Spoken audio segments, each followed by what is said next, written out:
Deion Sanders coached Jackson State to a perfect 11-0 record this season.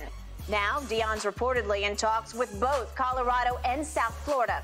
However, according to college football insider Brett McMurphy, Deion's multiple academic and financial issues surrounding his failed Prime Prep Academy are definitely in the front of every school president's mind. Shannon, a lot of layers here. What are your thoughts, your reaction?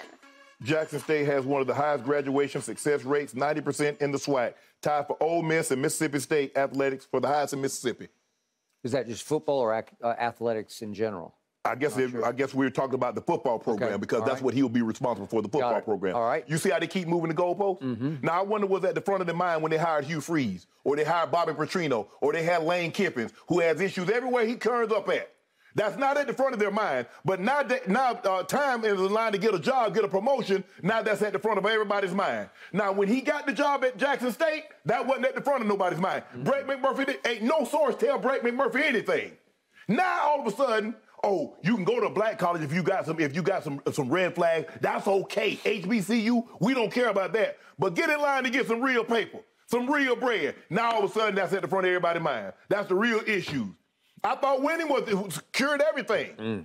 You see how they do this, Skip? Right at time, they mentioned South Florida, they mentioned the University of Colorado. Now, all of a sudden, you know, I know what a lot of presidents are thinking, but they never think about this when Lane Kiffin, now he's in line to be reported that he might resign his job at Ole Miss and go right down the road to Auburn. Now, he was at Tennessee. He's been a lot of different places. Oh, he's been in a lot of different places. None of that crossed president's mind. Mm-hmm. Bobby Petrino, none of that crossed. We don't know, read what he did.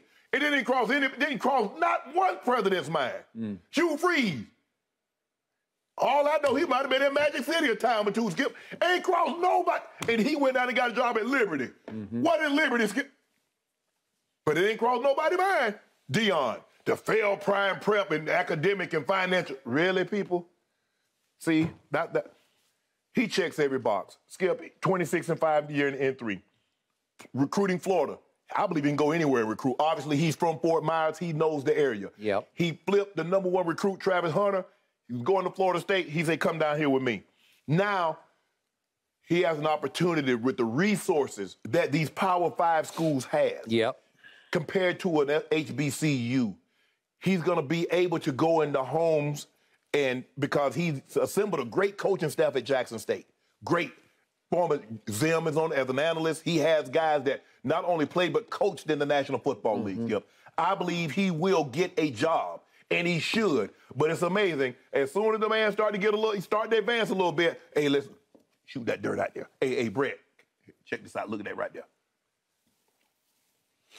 Brett, don't you got enough homeboys that's in the coaching profession that you ain't got to try to salt a brother up? I hear you, but it's much bigger than Brett McMurphy. I want to be very clear because you know Deion on a level I don't, but I was around him a lot. I covered him, and I think I have a pretty good feel for him.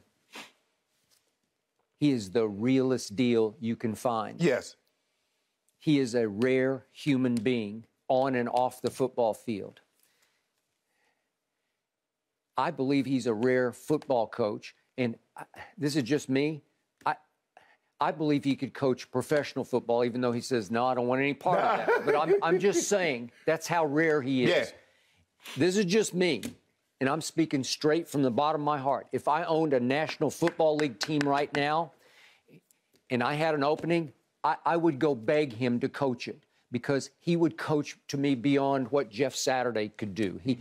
And Jeff Saturday's so far so good. He's showing there's new life and pep in the step, and I got that. Listen, Deion, he would change your life.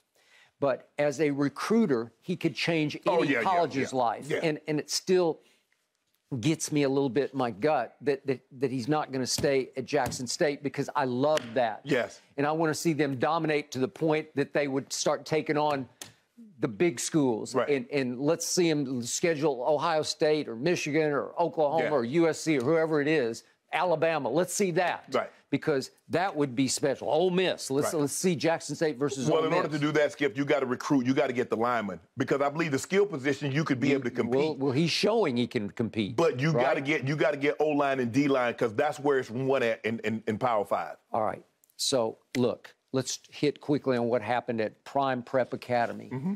I know what happened. I've read all these reports. It became a financial disaster. It was mismanaged. It was a mess. But you know, and I know what happened. Deion didn't want to manage the school. That's not who he is or what he does. He wanted to coach. He wanted to lend his name to it, so it's called Prime, as in prime time. Prime Prep Academy.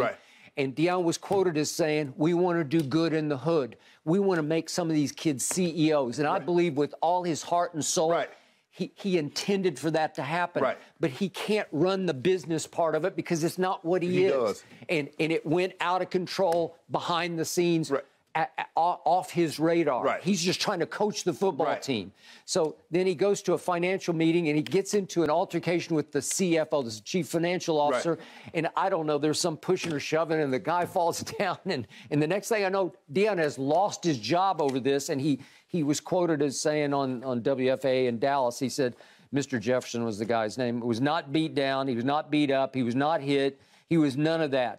Mr. Jefferson and I got into a confrontation about the welfare of these kids, and we'll get into another one. Until you start taking care of these kids, I'm going to be on a rampage. That's the guy I know right there. The kids are everything to him. Okay, they're everything to him. It's why you should be at his doorstep right now if you have a head coach opening. Even Auburn, I don't know. Like, he would change life at Auburn. But Skip, see, that's the guys they use. The most important thing is the kids until the coaches try to stand up for the kids, and then all of a sudden that's not the most important thing. All right. So who do we have in charge at these universities? We have little people, to me, small-minded people who are afraid of the aura and the mystique and the presence of. Listen, Deion Sanders, one of the greatest players ever. He's by far the greatest cornerback ever. To me, I've made this case before. I believe he was the greatest athlete to ever play, and I know Bo Jackson gets into this, and we can go on and on, but Deion was an all-state basketball player in Fort Myers in Florida, and then you know what he did in baseball. I mean, he started in center field for the Yankees and the Braves and Cincinnati, and then he went to San Francisco. Okay, he was I'm not going to say he was a great baseball player, but it's hard to be a good one, and he was a good one. And then we know what he did in your sport.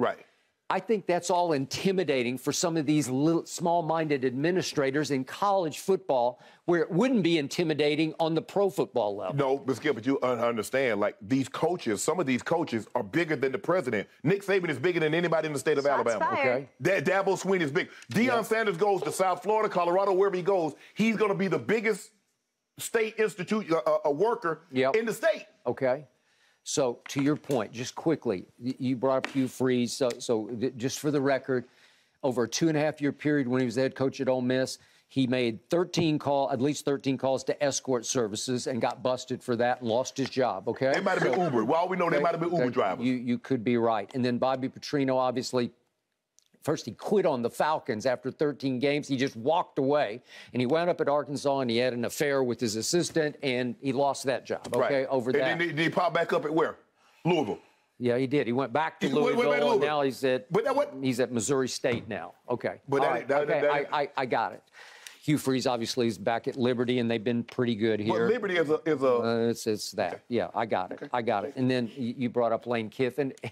I know Lane. He is a mess to deal with. He's a good football coach, and he's a very good offensive football coach. Excellent coordinator. And we know he did some great things at Alabama when he had to revive his career. Yes. But he fell apart with Al Davis, and then he fell apart with Tennessee, and then he was at Florida Atlantic, and he's at Ole Miss, and now there's all this stuff. He's looking again for greener pastures. Okay, I got it. He fell apart with Coach Saban. Okay, he did. Okay, we get it. We get it. Fair points on your part.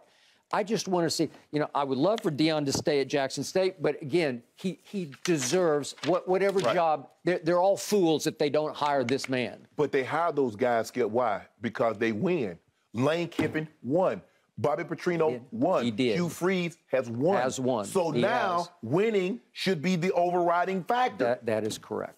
Thank you. Appreciate that. Indeed, Shannon. Winning fixes everything. Thanks for watching, Undisputed fans. Subscribe here to get the very latest from Skip and Shannon. Plus, go watch a few segments from our other shows on FS1.